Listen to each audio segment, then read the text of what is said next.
আজকে আমরা স্পোকেন ভিত্তিক রুল ভিত্তিক স্পোকেন করব ইনশাল্লাহ। তো আমাদের আজকে রুল হচ্ছে অতীতে কারো কিছু ছিল না বোঝাতে ডিডেন্ট হ্যাভ ব্যবহৃত হয়। তার মানে হচ্ছে সাবজেক্ট ডিডেন্ট হ্যাভ, এরপরে দেবো অবজেক্ট। অতীতে কারো কোনো কিছু ছিল না। আসসালামু আলাইকুম, আমার সামনে রয়েছে সাপি। আমি এখন সাপিকে এই রুল থেকে কিছু বাক্য ধরবো ইনশাল্লাহ।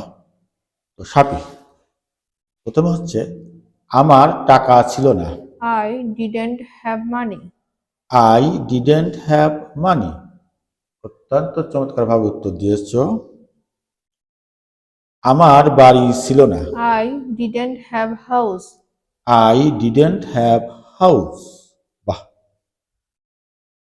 আমার স্কুল জীবনে অনেক বন্ধু ছিল না। I didn't have many friends in my school life. I didn't have many friends in my school life. চমৎকারভাবে বলেছ। আমার একটি সুন্দর গাড়ি ছিল না। I didn't have a nice car. I didn't have a nice কার। তাদের বাবা মা তাদের সাথে ছিল না। They didn't have their parents with them.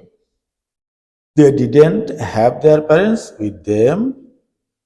তো এই নিয়মটা ফলো করে দেখো আমরা অনেক জটিল বাক্যগুলো সমাধান করতে পারছি। তার একটি বিড়াল ছিল না। Tar. He didn't have a cat.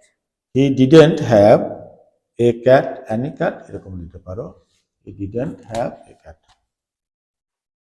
তাদের গরু ছিল না। They didn't have cow.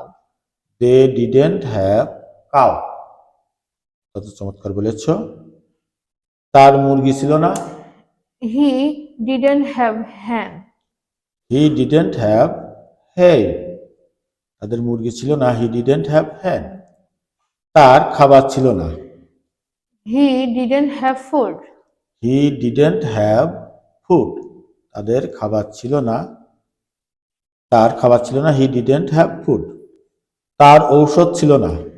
He didn't have medicine. He didn't have medicine.